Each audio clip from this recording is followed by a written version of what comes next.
دہلی سلطنت کی بنیاد سلطان قطب الدین ایبک نے رکھی تھی، جو شہاب الدین غوری کا غلام تھا۔ سلطان قطب الدین ایبک کے بعد اس کا غلام شمس الدین التمش اس کا جانشین ہوا۔ شمس الدین التمش کی موت کے بعد اس خاندان کے 4 سلطان ایک بعد دیگرے مارے گئے، اور 5ویں حکمران ناصر الدین محمود کی موت کے بعد غیاث الدین بیلبن سلطان بن گیا۔ غلام خاندان کا آخری عظیم سلطان، چونکہ اس خاندان کے تمام سلطان غلام تھے یا غلاموں کی اولاد تھے، اس لیے یہ خاندان سلیو ڈائنسٹی کے نام سے مشہور ہے۔ سلطان قطب الدین ایبک کا تعلق ترک نسل سے تھا۔ وہ ایک عظیم جنرل تھا۔ ان کی خودداد صلاحیتوں کی بنا پر سلطان شہاب الدین غوری نے انہیں برصغیر میں اپنا نائب مقرر کیا۔ انہوں نے سیاسی بحران پر قابو پانے کے لیے اپنے حریفوں کے ساتھ خوشگوار تعلقات قائم کیے تھے۔ ان کے نرم مزاج اور سخاوت کی وجہ سے ان کے کٹر دشمن بھی دوست بن گئے۔ وہ ایک عظیم منتظم اور سیاستدان تھے اور مذہبی رواداری پر یقین رکھتے تھے۔ سلطان قطب الدین ایبک 1206 میں تخت نشین ہوا۔ وہ پہلا حکمران تھا جس نے سیاسی ضرورت کے تحت دہلی کو دارالحکومت کے طور پر منتخب کیا۔ ان کی جانشینی کو ترک افسروں اور امراء نے قبول نہیں کیا، تاہم وہ اپنے مفادات کا تحفظ کرتے ہوئے ان کا حق جیتنے میں کامیاب رہے۔ جیسے ہی وہ تخت پر بیٹھا، اس نے ایک اہم سیاسی گروہ کو بے اثر کر دیا، یہاں تک کہ غلام تاج الدین یلدوز اور ناصر الدین قباچہ، جو سلطان شہاب الدین غوری کے غلام تھے، ان کی جانشینی سے ناراض تھے۔ وہ خود حکمران بننا چاہتے تھے۔ یلدوز اور قباچہ نے بالترتیب غزنی اور اچ میں اپنی بادشاہت کا اعلان کیا۔ ان حالات میں سلطان قطب الدین ایبک نے ان سے تصادم سے گریز کیا اور مہذبانہ رویہ اپنایا۔ اس نے سیاسی تنازع کو حل کرنے کے لیے یلدوز کی بیٹی سے شادی کی اور قباچہ سے سیاسی کشیدگی ختم کرنے کے لیے اپنی بہن کی شادی ان سے کرائی۔ اس کے سیاسی ویژن کی وجہ سے بنگال کے راجپوت راجوں نے بھی اس کی بالادستی کو قبول کر لیا اور خراج ادا کرنے پر آمادہ ہو گئے۔ پولو کھیلتے ہوئے سلطان قطب الدین ایبک اپنے گھوڑے سے گر کر 1210 میں انتقال کر گئے۔ ان کا مقبرہ لاہور کے انارکلی بازار میں ہے۔ اس کی موت کے بعد اس کا بیٹا ارم شاہ اس کا جانشین ہوا۔ وہ ایک ناتجربہ کار آدمی تھا، اس لیے امراء نے بدیون کے گورنر شمس الدین التمش سے کہا کہ وہ تخت پر بیٹھ جائے۔ اس کے بعد وہ دہلی پہنچا اور مضبوط فوجی طاقت کے زور پر اقتدار کی کرسی پر قبضہ کر لیا۔ سلطان شمس الدین التمش کا تعلق ترک نسل سے تھا۔ وہ سلطان قطب الدین ایبک کے غلاموں میں سے تھے۔ وہ ایک سخی اور انصاف پسند حکمران تھے۔ وہ ایک عظیم جنرل، ایڈمنسٹریٹر اور سیاستدان بھی تھے۔ تخت پر بیٹھتے ہی اس نے بہادری اور محنت سے اسلامی حکومت کی بنیاد مضبوط کی اور اپنے مخالفین کو دبا دیا۔ سلطان قطب الدین ایبک کی طرح سلطان التمش کو بھی ان بزرگوں کا سامنا کرنا پڑا جنہوں نے تخت کا دعویٰ کیا تھا۔ اس دوران جب ناصر الدین قباچہ نے ملتان پر قبضہ کیا تو راجپوت راجوں نے آزاد حکومت قائم کر کے پورے خطے پر ترکوں کا اثر پہلے ہی کم کر دیا تھا۔ اس لیے التمش نے آزاد ریاست سے نمٹنے کا فیصلہ کیا۔ اس نے انہیں شکست دی اور مکمل طور پر تباہ کر دیا کہ یہ ریاستیں پھر کبھی سر نہ اٹھا سکی۔ التمش نے مفتوحہ علاقوں میں ایک مؤثر نظام قائم کیا۔ اس نے تمام سرکاری محکموں کو منظم کیا، سلطنت کو صوبوں میں تقسیم کیا اور وفادار گورنر مقرر کیے گئے۔ زیادہ تر اختیارات مرکزی حکومت کے ہاتھ میں رہے۔ امراء کی اختیارات میں تخفیف کر دی گئی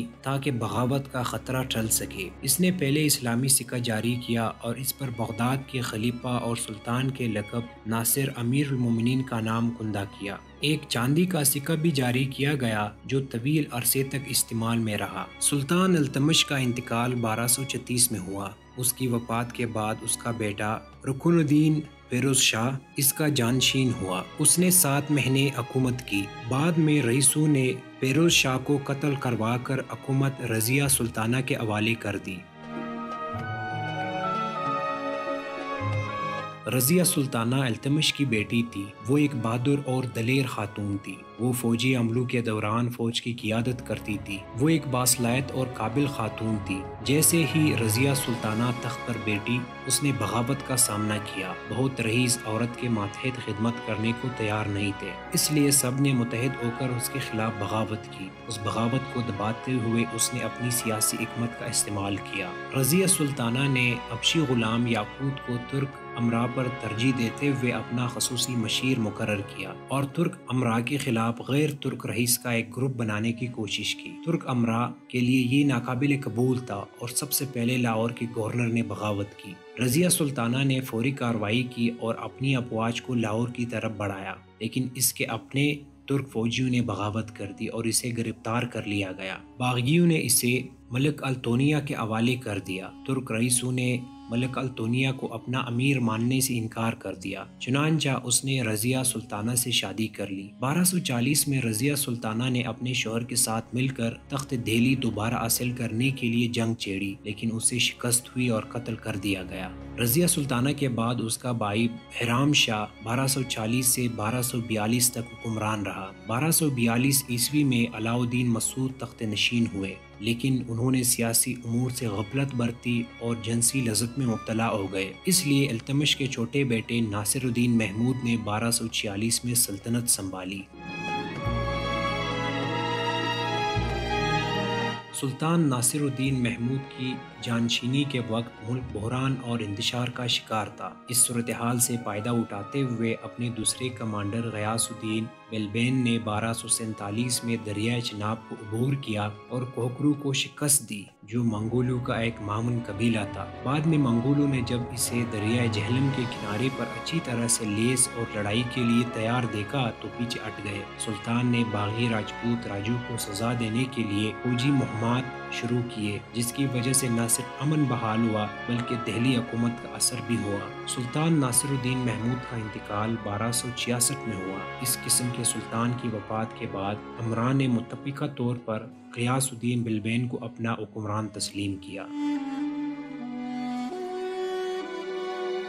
غیاث الدین بلبین سلطان التمش کا غلام تھا۔ اپنی خودداد صلاحیتوں کی بدولت سلطان التمش نے اسے آزاد کر دیا اور اسے اپنے امراء میں شامل کر لیا۔ بلبین نے بہت ترقی کی۔ رضیہ سلطانہ نے اسے شکار کا امیر مقرر کیا اور بہرام شاہ نے اسے ریواڑی کے قلعے اور ضلع انسی کی جاگیر سے نوازا۔ منگولوں کو شکست دینے کے بعد وہ برصغیر کے مسلمانوں کا ہیرو بن گیا۔ سلطان غیاث الدین بلبین ایک متاثر کن اور غالب شخصیت کے مالک تھے۔ تخت پر چڑھنے کے بعد اس نے اپنے دشمنوں کو ایک ایک کر کے مار ڈالا۔ لوگ اس سے اس قدر ڈرتے تھے کہ اس کا نام سن کر خوف سے کانپ اٹھتے تھے۔ وہ دور اندیش سیاستدان تھے۔ اس نے بادشاہی کے استحکام کے لیے اپنی طاقتوں کو بڑی سمجھداری سے استعمال کیا۔ وہ کامیاب جنرل تھے۔ اس نے عسکری طاقت کے زور پر بغاوتوں کو کچل دیا۔ سلطان غیاث الدین بلبین نے امراء کے باغی رجحانات کو جڑ سے اکھاڑ پھینکنے کے لیے اقدامات کیے۔ جاسوسی کے نظام کو مزید مؤثر بنایا گیا۔ سلطان غیاث الدین بلبین نے ٹیکس کے نظام کو باقاعدہ بنایا اور جنگی غنیمت کا ریکارڈ تیار کیا۔ بلبین کے دور میں منگولوں نے 1279 اور 1285 عیسوی میں حملہ کیا۔ آخری حملے میں اس کا بیٹا شہزادہ محمد مارا گیا۔ اس نے منگولوں کو دور رکھنے کے لیے موجودہ خیبر پختونخوا میں سپریم کمانڈر مقرر کیے اور فوجی اصلاحات متعارف کروائے۔ اس نے منگولوں کے حملوں کا مقابلہ کرنے کے لیے مستقل دفاعی پالیسی اپنائی۔ سلطان غیاث الدین بلبین اپنے بیٹے شہزادہ محمد کی وفات کے بعد شدید بیمار ہو گئے اور 1287 میں انتقال کر گئے۔ خلجی کا تعلق ترک نسل سے تھا۔ وہ محمود غزنوی اور سلطان محمد غوری کی فوجوں میں اعلیٰ عہدوں پر فائز تھے۔ برصغیر میں خلجی خاندان کے بانی جلال الدین خلجی کو مہمان نوازی اور مہربان طبیعت کی وجہ سے تمام خلجیوں نے لیڈر تسلیم کیا کہ اکاباد نے ان کی بڑھتی ہوئی مقبولیت سے خوفزدہ ہو کر انہیں قید کر لیا، لیکن بعد میں انہیں بے گناہ قرار دے کر رہا کر دیا۔ چونکہ اس کا فوج میں بڑا اثر تھا، اس لیے اس نے اکاباد کو محصول کر کے دہلی پر قبضہ کر لیا۔ خلجیوں کے انقلاب کے بعد 1290 میں سلطان جلال الدین خلجی تخت پر بیٹھا۔ اس وقت ان کی عمر 70 سال تھی۔ انہوں نے نرم اور لچکدار پالیسی اپنائی۔ سلطان جلال الدین خلجی کے دور میں پہلی بغاوت کرہ الہ آباد کے گورنر کشلی خان نے کی تھی، جو لوگوں میں مالک چجو کے نام سے مشہور تھا۔ اس نے اقتدار سنبھالنے کے بعد مغیث الدین کا لقب اختیار کیا۔ سلطان جلال الدین نے اپنے بیٹے ارکلی خان کو اس سے نمٹنے کے لیے بھیجا، جس نے اسے شکست دے کر گرفتار کر کے ملتان بھیج دیا۔ دوسری بغاوت سیدی مولا نے کی، جس نے دہلی پہنچنے کے بعد ایک خانقاہ تعمیر کروائی اور ایک عوامی باورچی خانہ قائم کیا۔ لوگوں میں اس کی محبت اور عزت اس حد تک بڑھ گئی کہ وہ اسے معجزہ اداکار کہنے لگے۔ بلبین کے دور کے چند ترک رئیس اس کے شاگرد بنے، جنہوں نے اسے جلال الدین کو قتل کرنے اور خود سلطان بننے اور پھر شریعت کے مطابق امور حکومت چلانے پر اکسایا۔ اس کے بعد فیصلہ ہوا کہ سلطان کو نماز جمعہ کے دوران قتل کر دیا جائے گا۔ سلطان کو اس سازش کا بخوبی علم ہو گیا اور سیدی مولا کو گرفتار کر کے قتل کر دیا گیا۔ یہ پہلا قتل تھا جو سلطان کے دور میں کیا گیا تھا۔ راجپوتوں نے جلال الدین خلجی کے دور میں بغاوت کی۔ 1221 میں سلطان نے رنتھمبور قلعے کا محاصرہ کیا۔ جب قلعے کے مکینوں نے ہتھیار ڈالنے سے انکار کر دیا تو سلطان نے یہ کہہ کر محاصرہ ختم کر دیا کہ یہ قلعے ایک سچے مسلمان کے سر سے زیادہ اہم نہیں ہے۔ اس ناکام مہم نے خلجی امراء کو ناراض کر دیا۔ جلال الدین خلجی نے مختلف بلائی کاموں کو انجام دیا۔ 1229 میں سلطان جلال الدین خلجی کے دور میں چنگیز خان کے پوتے ہلاکو خان نے ہندوستان پر حملہ کیا، لیکن اسے شکست ہوئی۔ اس کی فوج کو مکمل طور پر کچلنے کے بجائے جلال الدین نے لچکدار پالیسی اپنائی اور اپنی بیٹی کی شادی ہلاکو خان کے ساتھ کرا دی۔ منگولوں کو خوش کرنے کے لیے اس نے منگولو کے نام سے ایک قصبہ بھی بنایا۔ علاؤ الدین خلجی سلطان جلال الدین کا بھتیجا تھا۔ وہ ایک عظیم جنرل تھے۔ اس نے مالوا کے آس پاس کے علاقوں کو فتح کیا اور بہت سا جنگی سامان سلطان کو بھیجا۔ سلطان اس سے بہت خوش ہوا اور مالوا اس کے حوالے کر دیا۔ علاؤ الدین ایک طرف سلطان کی نرم پالیسی کے خلاف تھا اور دوسری طرف ملکہ جہاں کے ساتھ ناروا سلوک پر ناراض تھا۔ چنانچہ سلطان کو بتائے بغیر اس نے دیو گڑھی پر حملہ کر دیا۔ راجہ رام دیو اور اس کے بیٹے شنکر دیو کو شکست دینے کے بعد اس نے دیو گڑھی پر قبضہ کر لیا۔ اس جنگ میں اس کو بہت سا مال غنیمت کی صورت میں ملا۔ جب علاؤ الدین اپنے جنگی سامان کے ساتھ تو سازشیوں نے سلطان جلال الدین خلجی کو علاؤ الدین خلجی کے خلاف اکسانا شروع کر دیا، جس سے دونوں کے درمیان خون خرابہ ہوا۔ بہرحال دونوں کی ملاقات کافی خوشگوار اور دوستانہ ماحول میں ہوئی، لیکن علاؤ الدین کے اشارے پر اس کے وفاداروں نے سلطان پر حملہ کر کے اسے قتل کر دیا۔ اس طرح سلطان جلال الدین خلجی کا دور ختم ہوا۔ جو ہی 1296 میں سلطان علاؤ الدین خلجی تخت نشین ہوا، اس نے سلطان جلال الدین کے خاندان کے تمام افراد کو قتل کر دیا۔ ملکہ جہاں اور دیگر خواتین کو قید کر دیا گیا۔ وہ ایک قابل جنرل تھے۔ اپنے دور حکومت میں اس نے نہ صرف ہندوستان کا کامیابی سے دفاع کیا بلکہ اس کی سرحدوں کو بھی وسیع کیا۔ اس نے ہندوستان پر منگول کے مختلف حملوں کا کامیابی سے مقابلہ کیا اور ملک میں ہونے والی بہت سی سازشوں کو ناکام بنایا۔ اس نے اپنی فوج کو دوبارہ منظم کیا اور جدید ہتھیاروں سے لیس کیا۔ اس نے جاسوسی کا ایک مؤثر نظام بھی تشکیل دیا۔ علاؤ الدین خلجی ایک عظیم منتظم اور سیاستدان تھے۔ انہوں نے بہت سی انتظامی، زرعی، فوجی اور اقتصادی اصلاحات متعارف کروائے، جن سے ملک میں خوشحالی آئی۔ سلطان علاؤ الدین نے امانت کی تمام جائیدادیں ضبط کر لی اور شراب نوشی اور شرفا کی دعوتوں پر پابندی لگا دی۔ بیلبن کی طرح سلطان علاؤ الدین نے سرحدوں کی پالیسی پر نظر ثانی کی اور نئے فوجی قوانین کو نافذ کیا۔ نئے قلعے بنائے گئے اور وہاں فوجیں تعینات کی گئی۔ دفاعی لائنوں کی حد بندی کی گئی۔ اس نے جاگیردارانہ فوج کی جگہ ایک باقاعدہ فوج کھڑی کی، جس کو بہت زیادہ معاوضہ دیا جاتا تھا۔ علاؤ الدین پہلا حکمران تھا جس نے گھوڑے کی پیٹھ پر نشان لگانے کا طریقہ متعارف کروایا۔ آرڈیننس بیکٹریا قائم ہوئی اور پیغامات بھیجنے کے لیے ڈاک چوکی کا نظام قائم ہوا۔ علاؤ الدین نے اپنی معاشی اصلاحات کی روشنی میں قیمتوں کے تعین کا نظام تشکیل دیا۔ اس نے اس نظام کو نافذ کرنے کے لیے عہدیداروں کو مقرر کیا۔ سامان کی سپلائی کو برقرار رکھنے کے لیے نئے قوانین بنائے گئے، جن کے مطابق زیادہ مقدار میں سامان کی ذخیرہ اندوزی کو قابل سزا جرم قرار دیا گیا۔ زمینی محصولات کی وصولی کے لیے علاؤ الدین نے زرعی اصلاحات بھی متعارف کروائے۔ اس نے زمین پر ٹیکس کی ایک خاص شرح مقرر کی۔ علاؤ الدین کا انتقال 1316 میں ہوا۔ اپنی موت سے پہلے مالک کافور کو حکومت کے معاملات سونپ چکے تھے۔ وہ صرف 35 دن حکومت چلانے کے بعد مارے گئے تھے۔ سلطان علاؤ الدین خلجی کو فن تعمیر میں بہت دلچسپی تھی۔ اس نے الہی دروازہ، مینار، نظام الدین اولیاء کا مقبرہ، حوض علائی اور ایک قلعہ جیسا شہر تعمیر کروایا۔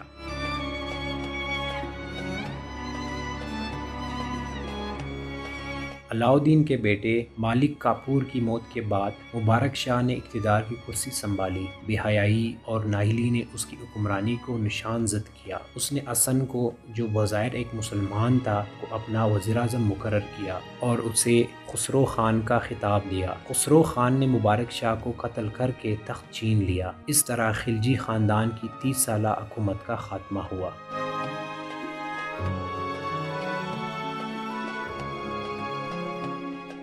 غیاث الدین تغلق کا اصل نام غازی مالک تھا۔ وہ سلطان غیاث الدین بیلبن کا ترک غلام تھا، جسے بعد میں دیپالپور کا گورنر مقرر کیا گیا۔ اس نے 1320 میں دہلی پر حملہ کیا اور خسرو خان کو شکست دے کر تغلق خاندان کی بنیاد رکھی۔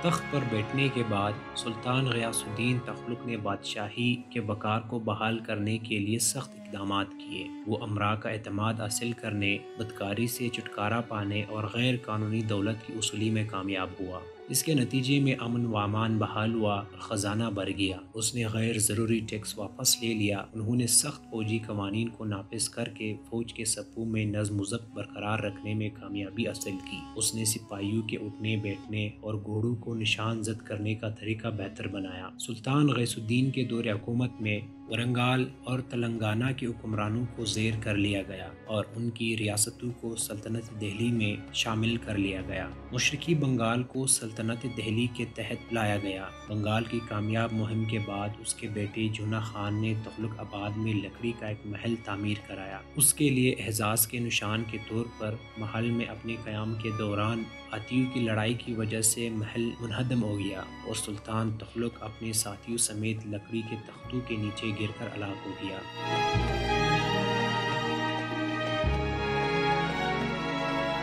سلطان محمد بن تغلق کا اصل نام فخر الدین جونا خان تھا۔ وہ غیاث الدین تغلق کا بڑا بیٹا تھا۔ اپنے والد کی وفات کے بعد 1325 میں وہ سلطان محمد بن تغلق کے نام سے تخت پر بیٹھا۔ اس کو مختلف مضامین پر عبور حاصل تھا۔ انہوں نے جدیدیت کی پالیسی پر عمل کیا۔ اس نے دہلی کے بجائے دولت آباد کو نیا دارالحکومت قرار دیا۔ ٹیکس وصولی کے نظام میں اصلاحات متعارف کرائی گئی۔ نئے سکے جاری کیے گئے جن کی علامتیں تھیں۔ اس کی ناقص منصوبہ بندی اور غیر حقیقی نقطہ نظر کی وجہ سے اس کے تمام منصوبے ناکام ہو گئے۔ اس کی معاشی اصلاحات نے لوگوں کو بہت تکلیف دی۔ اس کی فوجی مہمات بھی ناکام ہوئی۔ دارالحکومت کی منتقلی نے شمالی علاقہ جات کو غیر محفوظ بنا دیا۔ ان کی غیر منطقی پالیسیوں کی وجہ سے ان کے اقتدار کے آخری 16 سال سازشوں اور بغاوتوں کے ظہور کا نشان بنے۔ صوبوں اور مختلف علاقوں نے اپنی آزادی کا اعلان کیا۔ 1351 میں محمد بن تغلق سندھ میں ٹٹا کے قریب فوت ہوا۔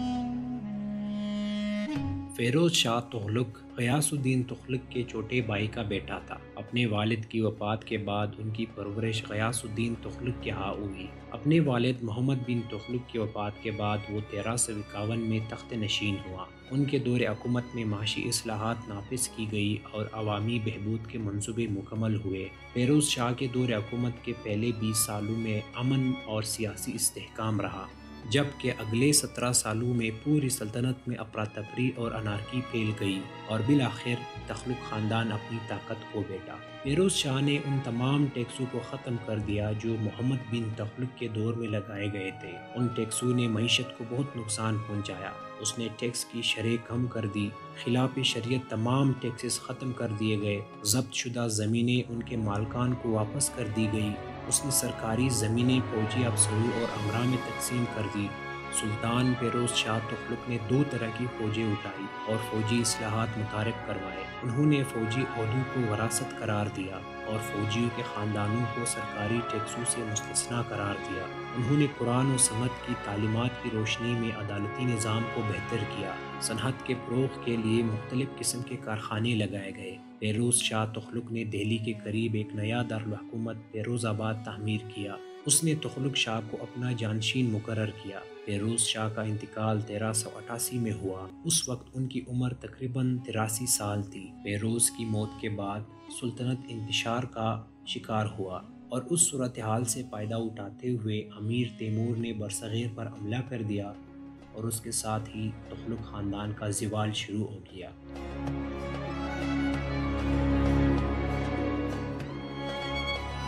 امیر تیمور کا تعلق ایک ترک خاندان سے تھا جس کا نام برلاس تھا۔ اس کے والد امیر ترغی چغتائی قبیلے کے سردار تھے۔ امیر تیمور کی پیدائش 1336 میں سمرقند سے 50 کلومیٹر کے فاصلے پر ایک مقام کیش میں ہوئی۔ وہ ایک ٹانگ سے لنگڑا تھا، اس لیے اسے تیمور لنگ کہا جاتا ہے۔ وہ اپنے والد کی وفات کے بعد 1369 میں قبیلے کا سردار بنا۔ اس نے ایک بہت بڑا لشکر کھڑا کیا اور اپنے قبیلے کو مضبوط اور منظم کیا۔ اس نے سب سے پہلے ایران کو فتح کیا اور ایران کے حکمران کو قتل کیا۔ اس کے بعد اس نے ترکی کے حصے آسیائے کوچک پر حملہ کیا اور عثمانی ترک بایزید یلدرم کو شکست دے کر گرفتار کر لیا۔ اس نے ترک، عراق، روس اور سائبیریا وغیرہ کے مختلف علاقے بھی فتح کیے۔ افغانستان پہنچ کر اس نے اپنی فوج کو دوبارہ منظم کیا اور ہندوستان پر حملہ کیا۔ 1398 عیسوی میں امیر تیمور کے پوتے پیر محمد خان نے تیمور کے لیے راستہ بنانے میں مدد کے لیے دوسرے علاقوں کے علاوہ پاکپتن اور دیپالپور پر قبضہ کیا اور پھر امیر تیمور نے دریائے سندھ کو عبور کر کے ملتان کو فتح کیا۔ اس کے بعد اس نے سرسا پر حملہ کیا اور تقریباً 1 لاکھ لوگوں کو قیدی بنا لیا۔ پھر اس نے دہلی پر حملہ کیا۔ دہلی کی فوج بہادری سے لڑی لیکن اسے شکست ہوئی۔ وہ 3 دن تک دہلی میں قتل عام کرتا رہا۔ اس قتل عام کی وجہ سے کئی نامور اولیاء کرام، صوفیاء اور مذہبی اسکالر اپنی جانوں سے ہاتھ دھو بیٹھے۔ خوبصورت عمارتیں تباہ ہو گئی۔ دہلی میں 3 دن قیام کے بعد امیر تیمور بھاری مقدار میں جنگی سامان لے کر واپس آیا۔ امیر تیمور کے جانے کے بعد طاعون کی وبا سے ہزاروں لوگ لقمہ اجل بن گئے۔ معاشی بحران نے عوام کی زندگیوں میں مزید مشکلات پیدا کر دی۔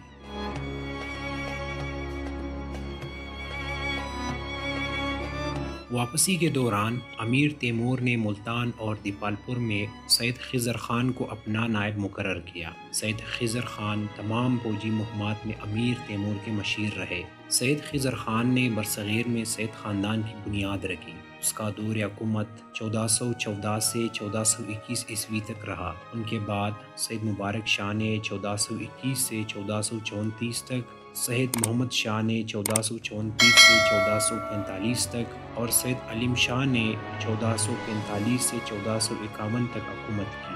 علیم شاہ اور اس کے وزیر کے درمیان دراڑ کا فائدہ اٹھاتے ہوئے بہلول لودھی نے اسے محصول کر دیا اور لودھی خاندان کی بنیاد رکھی۔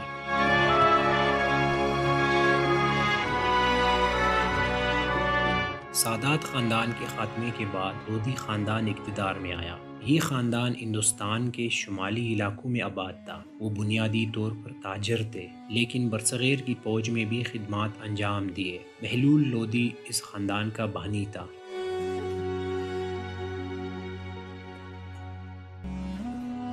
جیسے ہی بہلول لودھی تخت پر بیٹھا، اس نے جونپور کے حکمران محمود شاہ کو شکست دے کر اپنی حکمرانی کو مضبوط کیا۔ اس نے راجپوتوں اور میواتیوں کو زیر کیا، جبکہ میوار کے راجا کو خراج ادا کرنے پر مجبور کیا گیا۔ وہ جنگوں میں اس قدر مشغول رہے کہ انتظامی امور پر مناسب توجہ نہ دے سکے۔ بہلول لودھی فطرتاً ایک اچھے انسان تھے۔ فنون لطیفہ اور ادب سے انہیں بڑی دلچسپی تھی۔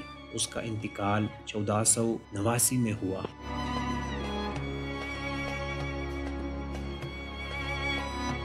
سکندر لودھی 1489 میں تخت نشین ہوئے۔ اپنی انتظامی ذہانت کی وجہ سے وہ لودھی خاندان میں ایک الگ مقام پر فائز تھے۔ اس نے اپنی سلطنت کی حدود کو وسیع کیا اور اپنے حریفوں کو قابو میں رکھا۔ اس نے دارالحکومت دہلی سے آگرہ منتقل کیا اور لوگوں کی بھلائی اور بہبود کے لیے اقدامات کیے۔ سکندر لودھی کا تخت پر بیٹھتے ہی اس کے بھائی عالم خان لودھی نے، جو کہ راپری کے حکمران تھے، بغاوت کر دی۔ سکندر لودھی نے اسے شکست دی اور اس طرح بغاوت کو کچل دیا۔ اس کے بعد جونپور کے باربک نے بغاوت کی، جسے اس نے شکست دی اور گرفتار کر لیا۔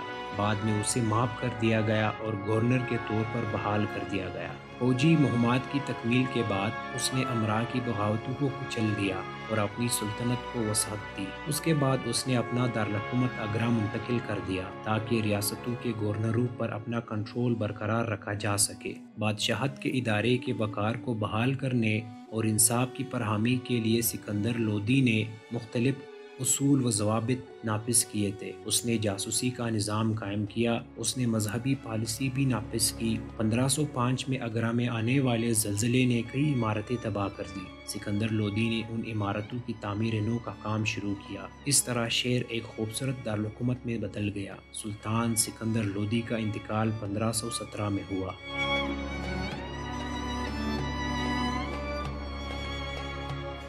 سکندر لودھی کی وفات کے بعد ان کے بیٹے ابراہیم لودھی تخت نشین ہوئے۔ اپنے مزاج میں سختی اور جلد بازی کی وجہ سے وہ امراء کو قابو میں نہ رکھ سکے۔ اس نے جاگیرداروں پر سخت پابندیاں لگائی اور بہت سے بااثر نوبلوں کو قید کیا۔ اس کے بڑے بیٹے اسلام خان نے کھرا میں بغاوت کی۔ بہار میں بھی بغاوت برپا ہوئی۔ اگرچہ اس پر روک لگا دی گئی، امراء اس کے خلاف خفیہ طور پر سازشیں کرتے رہے۔ رانا سانگا کے ساتھ جنگ ایک طویل عرصے تک جاری رہی اور آخرکار دونوں میں صلح ہو گئی۔ اس کی امرانہ پالیسیوں کی وجہ سے بہار کے گورنر نے آزادی کا اعلان کیا۔ پنجاب کے گورنر دولت خان لودھی نے بابر کو ہندوستان پر حملہ کرنے کی دعوت دی۔ اس کے بعد ظہیر الدین بابر نے 1524 میں پنجاب پر حملہ کیا اور لاہور پر قبضہ کر لیا۔ 1526 میں بابر نے ابراہیم لودھی کو پانی پت میں شکست دے کر مغلیہ سلطنت کی بنیاد ڈالی اور اس طرح دہلی سلطنت کی حکومت کا خاتمہ ہوا۔